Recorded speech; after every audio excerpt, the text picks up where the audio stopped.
नमस्कार साथियों। ये हाल ही में राजस्थान कर्मचारी चयन के जो बोर्ड है हमारा, उसके द्वारा एक प्रेस नोट जारी किया गया था। इसमें एसएससी एसएससी में जो नॉर्मलाइजेशन होता है उसका परीक्षण करके एक राजस्थान कर्मचारी चयन के बोर्ड द्वारा उस फॉर्मूले को अपनाने से संबंधित एक नोटिफिकेशन जारी हुआ था। इस नोटिफिकेशन में क्या, सबसे पहले हम ये पढ़ लेते हैं। बोर्ड की विगत समय में आयोजित परीक्षाओं में अभ्यर्थी की संख्या अत्यधिक होने के कारण एक ही परीक्षा एक से अधिक चरणों में आयोजित की जाती रही है।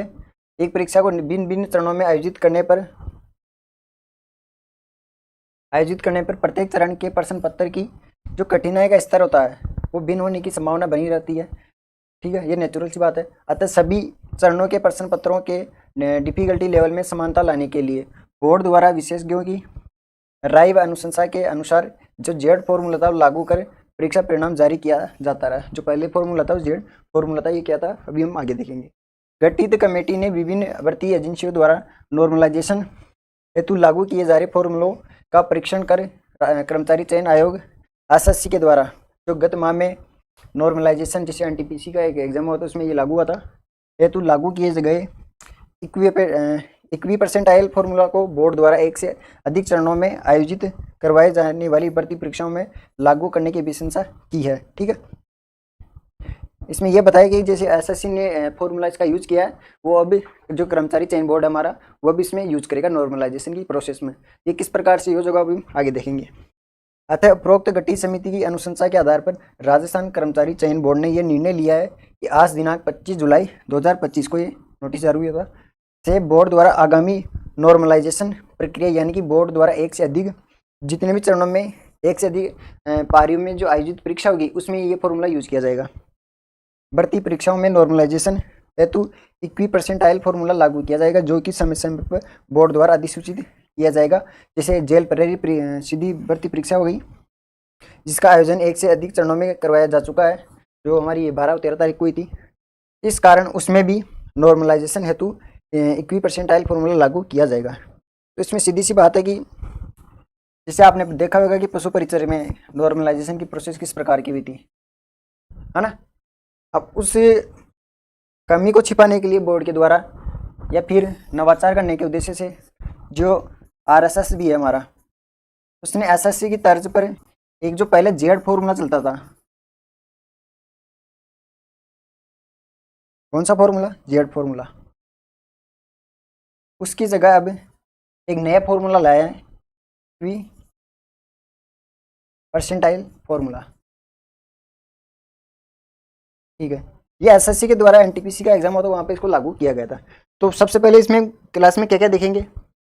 पहले तो ये फॉर्मूला नया नवाचार है वो, फिर ये क्या है, इसके किन किन विद्यार्थियों को इसका फायदा मिलेगा, इससे क्या हानि हो सकती है, और पिछले फॉर्मूले और जो नया फॉर्मूला है ना उसमें क्या डिफरेंस है, और ये कौन सी भर्तियों में लागू होगा, पुरानी तो कौन सी वैकेंसी है और आगामी कौन सी वैकेंसी होगी। तो सबसे पहले तो मैं आपको इसका आंसर देता हूँ आपको कि बोर्ड के द्वारा जो जेल प्रेरी की जो वैकेंसी हुई थी उसमें ये वहाँ से ये लागू किया जाएगा। इससे पहले की जो भर्तियाँ हो चुकी उसमें लागू नहीं होगा। और इसके साथ में आगामी जो कौन कौन सी भर्तियाँ उसमें देखो, आगामी जितने भी एक से अधिक चरणों में जितनी भी वैकेंसियाँ होगी कर्मचारी चयन बोर्ड की उसमें ये फॉर्मूला काम लिया जाएगा। जैसे पटवारी की हो गई, अभी वीडियो की तो एक की संभावना है, जैसे चतुर्श्रेणी हो गई, ठीक है, राजस्थान पुलिस की हो गई। तो ये जितने भी एक से अधिक चरणों में जो भी वैकेंसी होगी उसमें ये फॉर्मूला काम में लिया जाएगा। तो पहला सवाल तो आपका क्लियर हो गया आपको ना कि कौन सी वैकेंसी में लागू होगा। पुरानी तो ये जो जेल प्रेरी वाली एग्जाम थी, जेल प्रेरी, वहाँ से इस लागू किया जाएगा। तभी ये चयन बोर्ड जो बता रहा था कि इसको 1 महीने में रिजल्ट को हम जारी कर देंगे, लेकिन ये फॉर्मूला लागू होने की वजह से इसमें टाइम लग रहा है और आलोक राज जी ने बताया कि अगले महीने इसको जारी किया जाएगा। ठीक है, अब हम देखेंगे ये जो फॉर्मूला होता क्या है। सबसे पहले तो हम देखें कि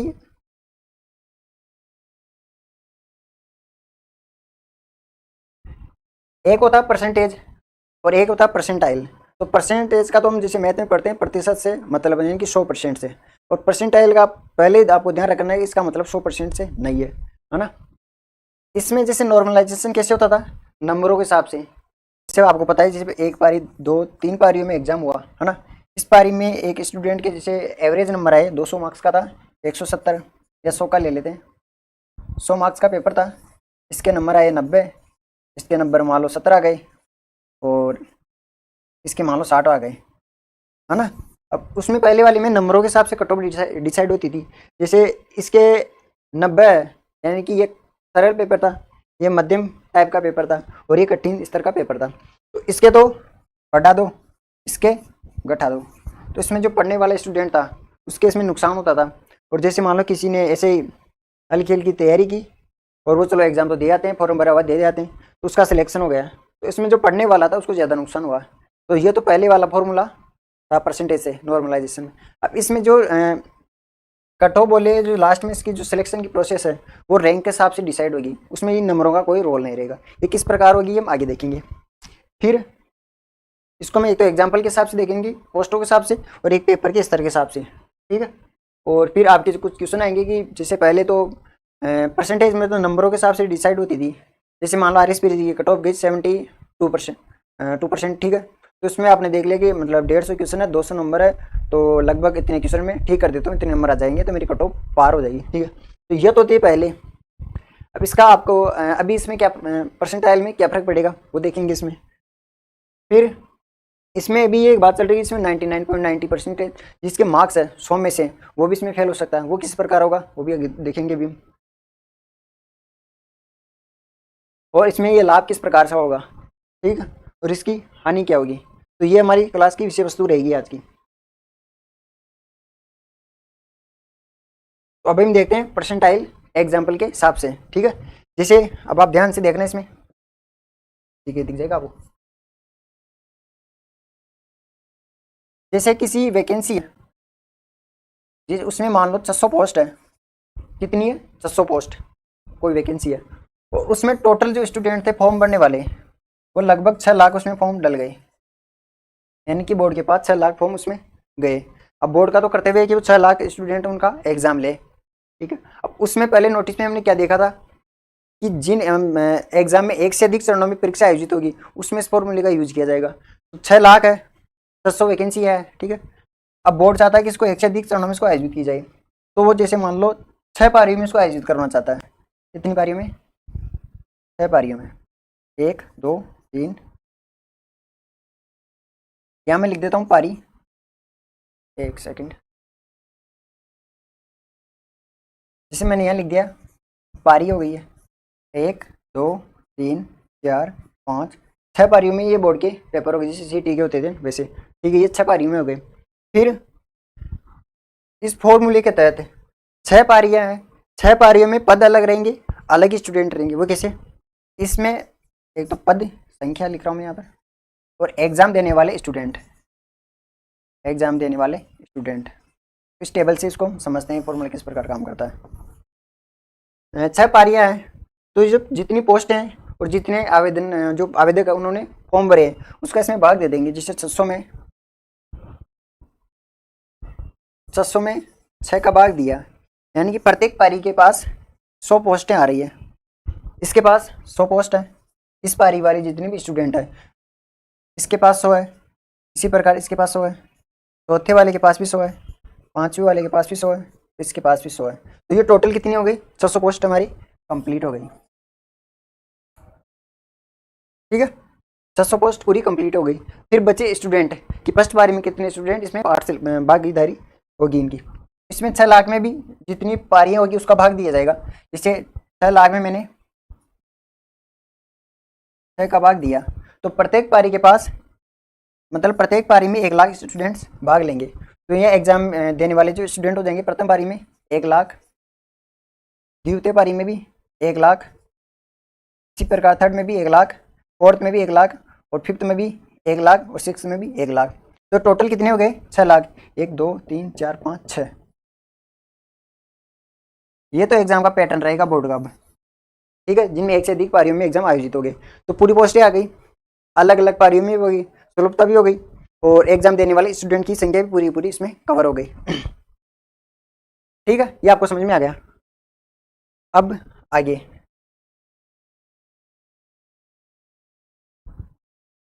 अब यहाँ से एक अलग प्रोसेस चलती है। जैसे आपने एग्जाम दे दिया, अब फिर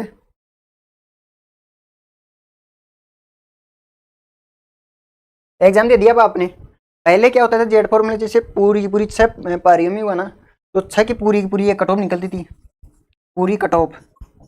या फिर ऐसे बोले तो जैसे नॉर्मलाइजेशन होता था ना, तो आपकी मान लो सीईटी में जैसे 200 नंबर का पेपर था, आपके आए 128, और द्वितीय पारी वाले जो पेपर था उसके नंबर आए 120।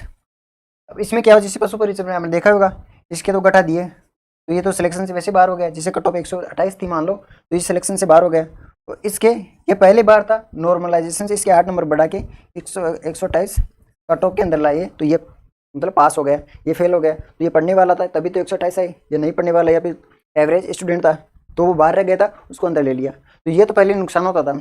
ये ओवरऑल जैसे 6 की 6 पूरी पारियां ना, उनका ही ऐसा होता था। अब क्या होता है,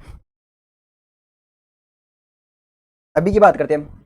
अब जैसे फर्स्ट पारी है ना, इसमें 1 लाख स्टूडेंट ने भाग लिया, उनके लिए 100 पद है, तो जो अलग अलग कट ऑफ जारी होगी। अब इस प्रथम पारी की अलग कट ऑफ, द्वितीय पारी की अलग कट ऑफ, थर्ड वाले की अलग कट ऑफ, इसी प्रकार चौथी, पांचवी और छठी की अलग अलग कट ऑफ होगी।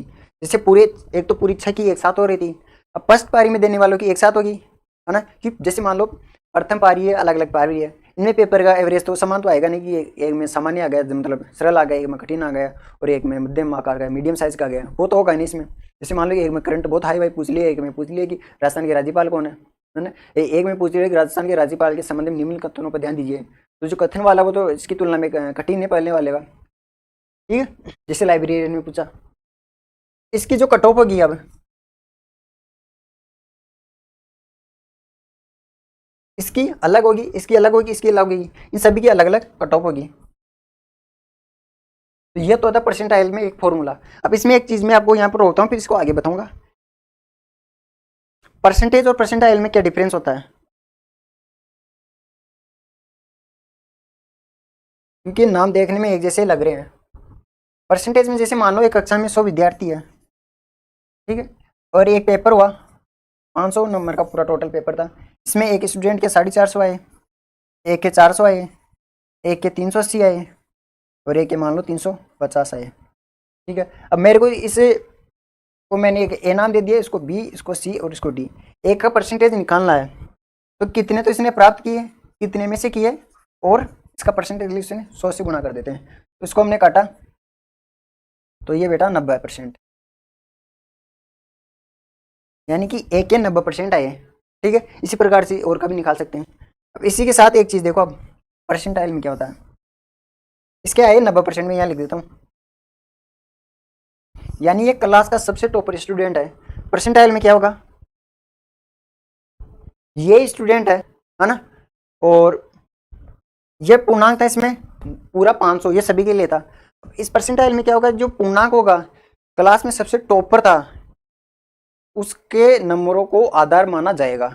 इस प्रकार पूर्णांक 500 था, अब जो परसेंटाइल में जो पूर्णांक माना जाएगा, टॉपर के जो नंबर है ना, उसको माना जाएगा 450 को, इसमें आधार माना जाएगा। जैसे परसेंटेज में मैं इसका निकाल रहा था, तो 450 बटा 500 इंटू 100, यानी कि 90% आए, है ना। अब मेरे को इसी का परसेंटाइल निकालना है, तो ये इस प्रकार निकलेगा, 450 तो मान लो इसने प्राप्त किए हैं इस वाले ने, और जो यहाँ पर मैंने इसका टोटल पूर्णांक 500 माना था, अब मैं यहाँ पर परसेंटाइल में पूर्णांक जो टॉपर के नंबर कितने 450 वो मानूंगा 100, तो ये पूरा कितना आया 100%।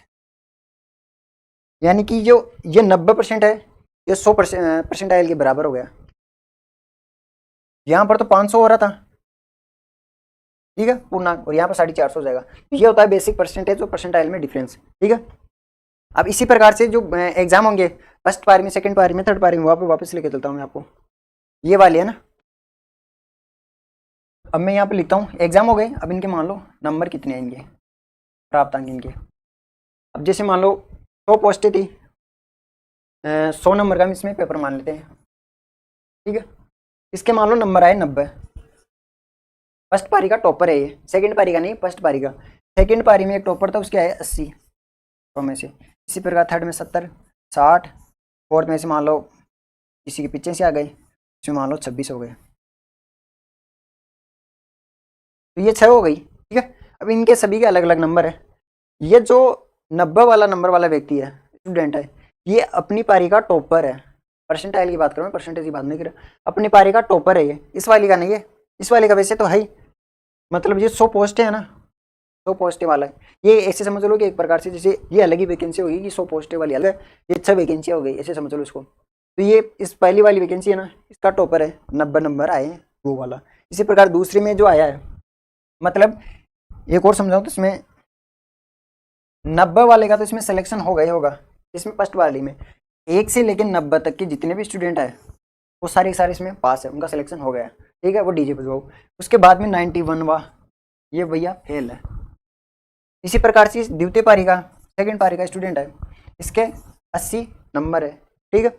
अब इसमें 1 से लेकर 80 तक जितने स्टूडेंट है परसेंटाइल में वो सारे के सारे पास है।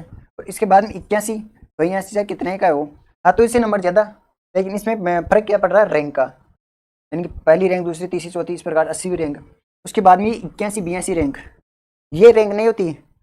जैसे परसेंटेज में तो 1 से स्टार्ट के 100 पे जाते हैं, परसेंटाइल में उल्टा होता है, जितनी पोस्टें होती है ना वहाँ से माइनस करते हैं। वो कैसे करते हैं आगे देखेंगे। ये तो आपको समझ में आएगा, 81 82 का इसमें सिलेक्शन नहीं होगा। इस प्रकार इसी में 1 से 70 का हो जाएगा, 71 का नहीं होगा। चौथी पारी वाले में 1 से 60 वाले के हो जाएगा। थर्ड में जैसे मान लो 85 है किसी के, तो 1 से 85 वाले का हो जाएगा, 86 का नहीं होगा। और जैसे 6 वाले में केवल उसके 26 आए, तो ये अपनी पारी का, जिसके 26 आए ना वो अपनी पारी का टॉपर है, छठी पारी का। इसमें 1 से 26 तक के जिसके नंबर आए वो पास हो जाएगा, 27 वाला फेल हो जाएगा। तो ये होता है परसेंटाइल का इसमें गेम। अब ये पेपर के स्तर पर देखें इसको, तो मैंने आपको बताया कि पेपर 3 स्तर पर आ सकता है, या तो सामान्य स्तर पर, या मध्य स्तर पर, या फिर हार्ड आ जाए। इससे मान लो 100 में से इसके 90 नंबर बन रहे हैं, तो मैं सामान्य लेनी सरल लिखता हूँ, ठीक है। क्या 90 नंबर बन रहे हैं, इसके 70 और इसके मान लो 60 मान लो। तो पहले तो इनको सभी को बराबर करने का प्रयास किया जाता था। अब इसमें ऐसा नहीं है, नंबर को इसमें कोई इसी प्रकार का रोल नहीं है। इसमें केवल रैंक के हिसाब से डिसाइड होगी किसका सिलेक्शन होगा किसका नहीं होगा। तो ये पेपर के स्तर के हिसाब से होता है। अब इसमें जैसे मान लो आपका सवाल रहेगा कि परसेंटेज में हम देख रहे थे नंबरों के हिसाब से, यानी कि जिसके ज़्यादा नंबर आएंगे जो कट ऑफ को पार करेगा उसको सिलेक्शन हो जाएगा।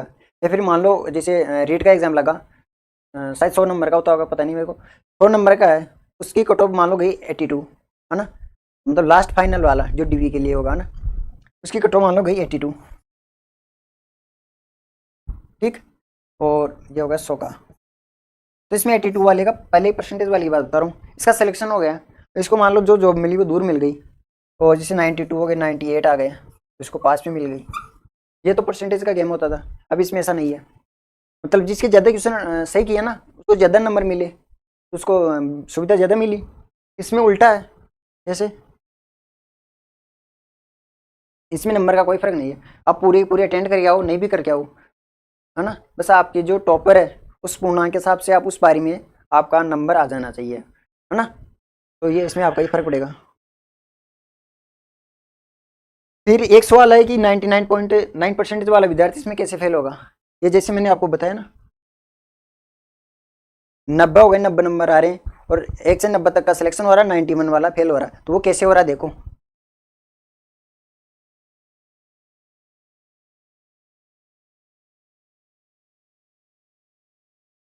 जैसे मान लो, इसी से समझाता हूँ मैं आपको ना, ये एक वैकेंसी है जिसमें 600 पोस्ट है।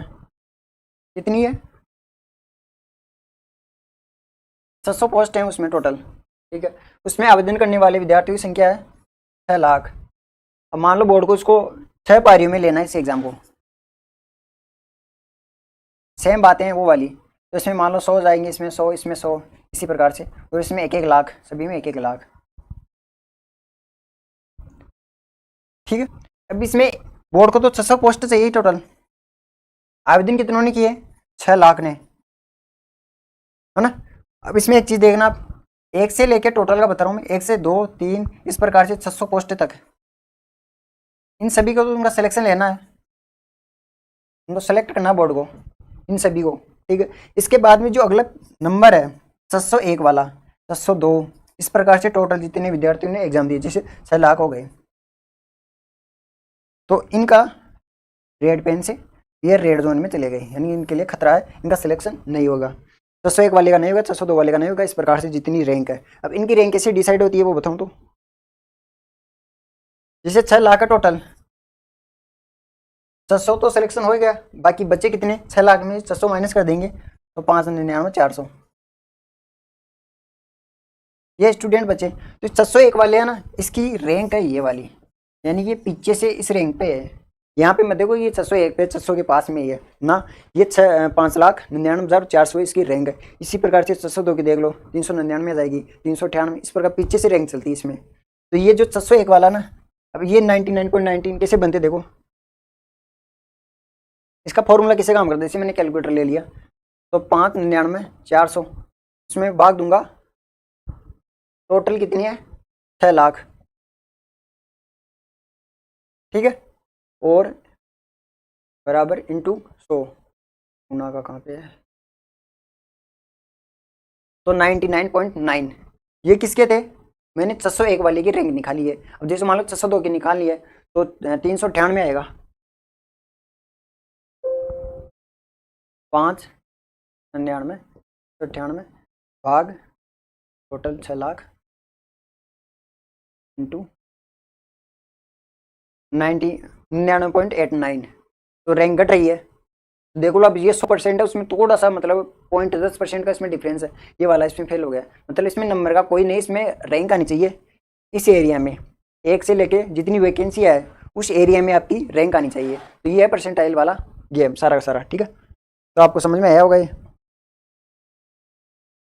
रैंक कैसे डिसाइड होगी इसमें, रैंक ऊपर से डिसाइड नहीं होगी, परसेंटेज में तो ऊपर से डिसाइड होती थी, जैसे इसकी रैंक क्या है नंबर के हिसाब से होता था, परसेंटाइल में नीचे से रैंक डिसाइड होती है, टोटल स्टूडेंट कितने हैं, जैसे 6 लाख का हमने एग्जाम्पल लिया था, है ना, 6 लाख है तो 6 लाख में से नीचे से डिसाइड होगी, जितनी पोस्ट है वो तो 6 लाख में से माइनस कर दो, जैसे 600 पोस्टें भर ली, तो इनका तो सिलेक्शन हो गया, इसकी तो जैसे रैंक हो गई 1 2 3 4 5 6 इस प्रकार 600 तक रैंक हो गई, 1 से लेके 600 तक इसकी रैंक हो गई। बाकी बच्चे कौन, 601 से लेके 6 लाख तक के वाले, है ना। अब इसमें कितने स्टूडेंट बचे, माइनस करेंगे इसमें से 6 लाख में 600, तो 5,99,400 ये स्टूडेंट बचे।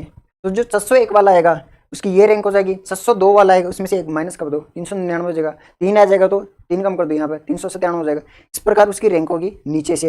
ये नहीं देगा ना कि 601 मेरे तो 99.90% इसमें अंक थे, 602 वाला बोल देगा कि मेरे तो 602 ही रैंक थी और ये मेरे परसेंटेज इसमें नंबर थे। नंबर का इसमें किसी प्रकार का कोई रोल नहीं है, जो सिलेक्शन होगा वो रैंक के हिसाब से डिसाइड होगा, ठीक है। अब ये किसको मतलब फ़ायदा होगा, तो ये फ़ायदा आपने समझ लिया, जैसे एक बार देखो वापस, जैसे ये मान लो यहाँ पर 4 पारी का ले रहे हैं हम, 4 5 से जितनी पारियाँ हों, उदाहरण के लिए जैसे सम संख्या ले रहे हैं हम, 4 पारियाँ हो गई, ठीक है, इसमें 70% वाला अपनी पारी का टॉपर है, प्रथम पारी का, सेकंड वाली का 60 वाला, इसी प्रकार थर्ड वाला 40 वाला, थर्ड में जैसे 65, ये काल्पनिक आंकड़े हैं, जैसे बोर्ड का एग्जाम लगेगा उसके बाद में पता चलेगा कि रियल में है क्या है, आंकड़े काल्पनिक जो बातें बता रही जा रही है वो वास्तविक है।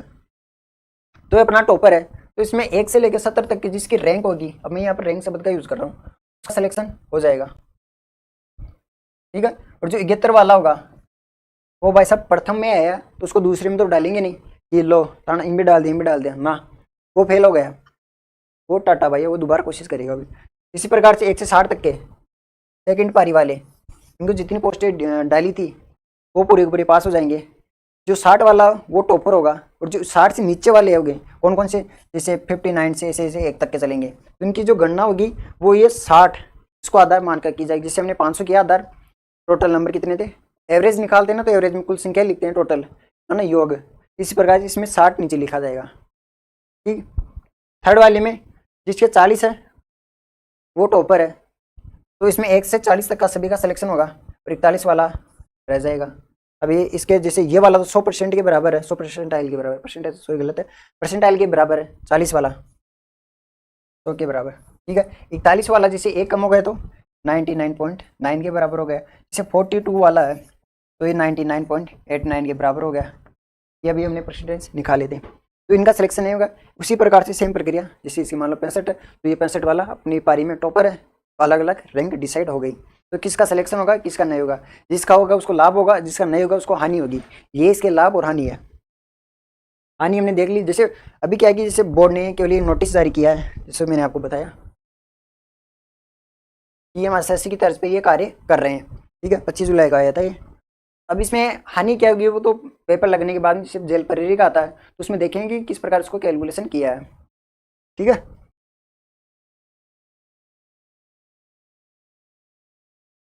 तो बोर्ड ने अभी तक बताया नहीं है। जैसे बोर्ड ने कहा कि हम जेल परेरी वाली जो एग्जाम है उसमें इसको पहली बार अप्लाई करेंगे, तो इसका एग्जाम में लग चुका है, तो जब इसका रिजल्ट आएगा तब इसमें देखेंगे कि किस प्रकार इसको अप्लाई किया गया है। ठीक है, अब जैसे दूसरा है कैटेगरीज वाइज में इसमें क्या रोल रहेगा।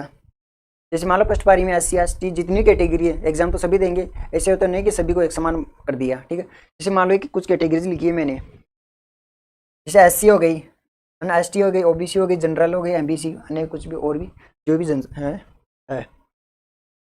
अब जैसे मान लो OBC को राजस्थान में 18% आरक्षण है, मान लेते हैं हम एक बार। जैसे जनरल है उसको लगभग 30% आरक्षण है। ठीक है,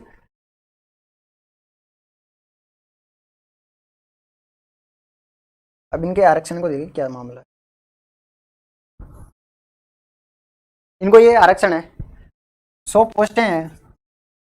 अब जैसे OBC का एक एग्जाम्पल लेता हूँ मैं, 18% है ना। अब ये पूरी पूरी 18% पूरी पूरी भरी जाएगी, जितने पोस्ट है ना उनमें से 18% तो पूरी भरी जाएगी। ऐसा नहीं कि जैसे इसमें से 18% है और जैसे मान लो 100 में से 18 स्टूडेंट पास होंगे OBC में, और उनकी रैंक के हिसाब से 19 लोग मतलब स्टूडेंट इसमें पास हो रहे हैं, तो उसमें एक को निकाल दिया जाएगा, 18 को रखा जाएगा क्योंकि इसमें इतना ही रिजर्वेशन है। ठीक है, अभी एक देख लो, ये तो ज़्यादा हो गया।